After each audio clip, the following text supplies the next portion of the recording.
form in America. Period. Period. And so before you clap, let's figure out what she means by that. And the reason I say that is this. It's what collective bargaining is, think about it this way.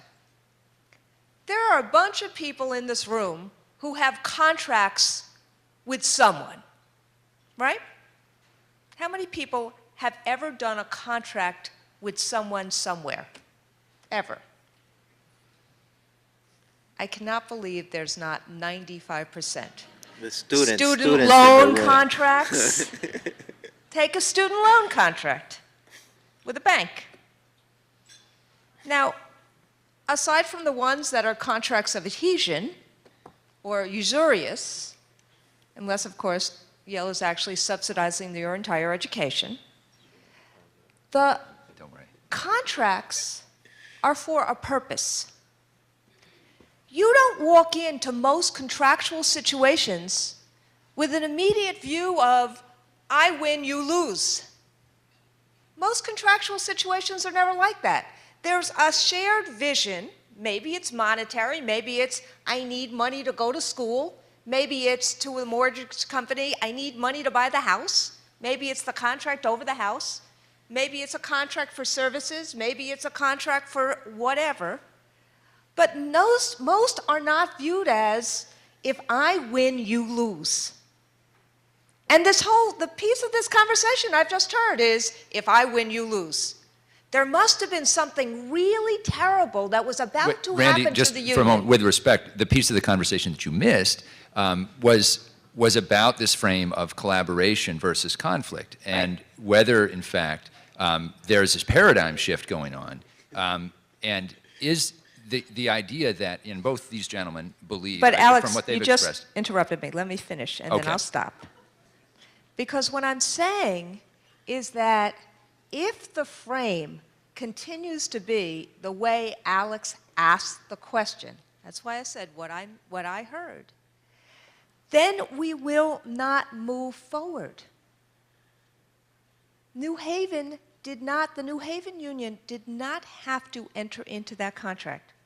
Things may have happened that may have been good, that may have been bad, but at that moment in time, they did not have to do that. They did it because, as the superintendent has said, there was a shared vision that the schools had to get better. And the union shared that vision as much as management did. And a lot of the contract negotiations was about how to do it, and how to do it in a way that would be real, that would not be one more time, a silver bullet that comes and goes, which is basically what teachers have seen and heard for the last 100 years. In Baltimore, and I don't know if Andres said this or not, there was a sense of alchemy. He uses that word, and it is a brilliant word that he uses. It's a sense of, there's a moment of time, and they were on a horizon that said they had started doing a whole lot of work based upon Thornton money that was given by the state to turn around schools in Baltimore. That's after 20 years of experimentation that totally and completely failed. When Andres got there, initially there was a lot of tension, just like when the mayor and Garth and Reggie got there, there was a lot of tension. But what Andres and the union understood was, first, let's work on turning around schools. Let's work on creating a trust. Let's have some momentum. And then ultimately, they worked very quietly for 9 months at the same time as there was a lot of noise 20 minutes down the road in Washington, D.C., to really try to revolutionize a pay scale and make the pay about what teachers need to be able to do to help children succeed. And he was totally and completely right. Initially, because it was so quiet and so silent, even our members, who also have sometimes the wrong view of collective bargaining, they also think, like everyone in this room, that if you don't fight it out and duke it out, you've left something on the table, or something is wrong. And it did take us to the second time to convince people that this was where we needed to move. So my only point is, and sorry that I'm being provocative about it, but if we don't start thinking about this system, whether it's collective bargaining, whether it's collaboration, whether it is working with the people on the top as well as the people who are closest to kids, and say, how can we work together to fulfill the shared mission of our institution, which is to change schools to enable kids to not only be prepared for life, but for the knowledge economy. And that's what these two contracts represent. They are paths to change schools, whole districts, not just individual schools, to create a knowledge-based education system. So picking up on that, you know, this idea of strong change-oriented leadership clearly is essential on the part of management if they're going to have a vision that's going to take a district in a new direction.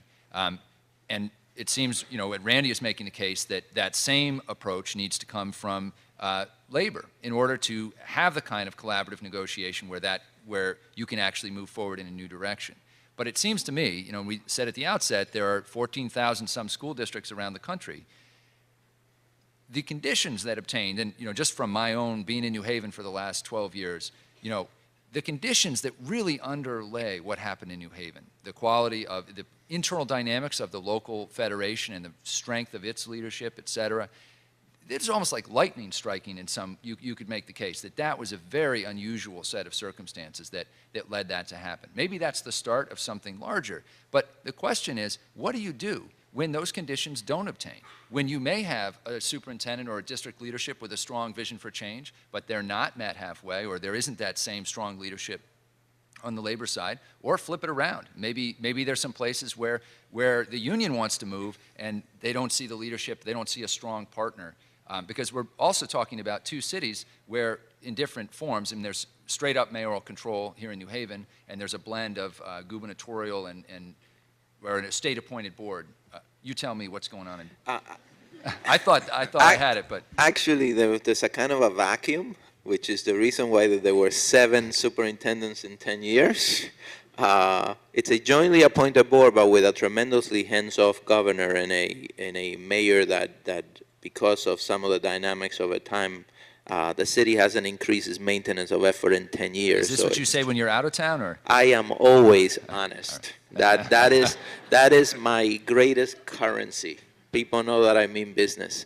The part of where I think you're going, if you don't mind, and where I think you are absolutely on the money, because you started with a question of sustainability around the issue of money. And I think that that's huge, that especially in this context I mean, we just did a panel on what happens around resources.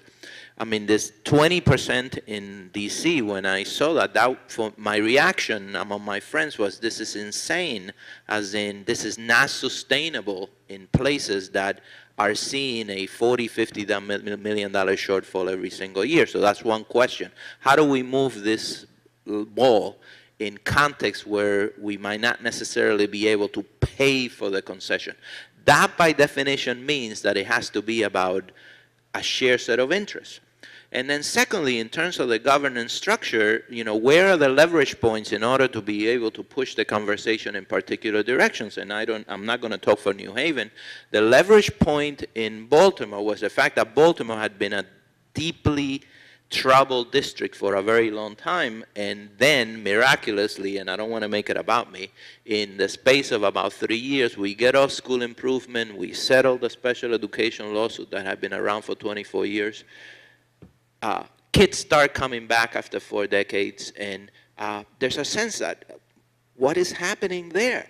And that was fuel for whatever happened, because teachers were part of it, and somehow in the rhetoric of reform, you know, we don't see communities and we don't see teachers, and you know, people talk about ed reform, whatever that means. If it doesn't include teachers and if it doesn't involve community, ed reform is going to stub its toe in a very painful way wherever it kicks.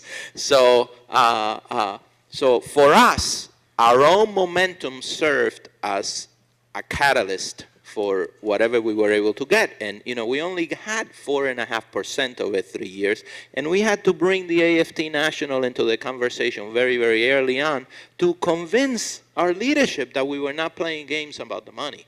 That if we wanted to do something that was going to be sustainable over time, they needed to see our books and they needed to know exactly what we could afford, because it wasn't going to be a traditional negotiation where for every single element of the conversation we were going to have to raise 1%. The money simply wasn't there. So that's the conversation, which is what does it take in deeply localized context about in order to be able to maintain this effort for a specific purpose that should be about schools getting better. So I want to give Dr. Mayo a chance to respond. Then we're going to open it up to the audience, and I hope that you'll ask some questions about this relationship. We had an interesting panel earlier about relationship between the national union and locals and how that plays out, and I'm sure you'll share some thoughts on that, Randy. And I'm certainly, proud of the fact that New Haven has had some impact on what seems to be an issue that around collaboration between management and labor that really will bring education to a whole different level. Okay, we'll bring it if we're doing it right. Let me just say that Arnie Duncan had a conference last month. He invited 500 people, and it was on relationships between management and labor. And believe me, I mean, had 12 school districts that have done pieces of that, not to the extent maybe all that we've done in New Haven, but at least it began a discussion, rather, of, we've got to collaborate in order to move these kids forward and get these kids to learn. So 500 people were in a room, 12 districts presented, New Haven presented, of course. And I thought it was a great way to discuss and really begin to get out across this country that we have to do more about. And I think that was the purpose of it. Great. You have a group of districts now across the country that is a body of work that people can now look at. The real question becomes, and Alex, I think it's a good one, it's how do you make this the new normal? How do you make this the best practice? How do you make this the way to be cool as opposed to fighting the way to be cool? How do you make problem solving the way to be cool? And ultimately, I think we still have we still have a far way to go in this country about this, because we still think of schools too much in an adversarial and competitive model as opposed to a collaborative model. But Reggie is right. Arnie expected, that was the first conference the Department of Education had ever had on collaborative labor management relationships for a purpose, not to do it in a vacuum, but for a purpose. And there was room for 150 districts, and over 250 districts applied. And so in that room, with 150 districts and the 12 districts that presented, because again, the theory of action here is to move a whole district, not just to move an individual school, but to move a whole district. And there were districts that taught 4 million of the 50 million kids in America in that room. And there was a lot of thought given about what the next steps are. And in fact, there are several next steps that are happening, including just this week in Washington. There were several superintendents, as well as local leaders of our union, that met together to figure out how to take the evaluation templates that we have talked about nationally and how to localize them in the same kind of way as Andres was talking about. Okay, we're going to open this up now. If you are a runner and you have a microphone, will you make yourself known? There should be several of you. Okay, so if you want to ask a question, get a hold of one of those microphones. And no floor speeches, please, but we definitely do want to get questions.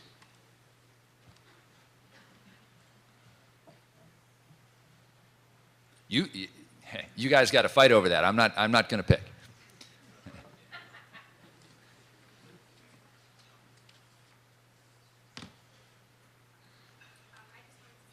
For the comments. My question is one that let me see, no floor speeches. So I'm going to make this a little bit briefer.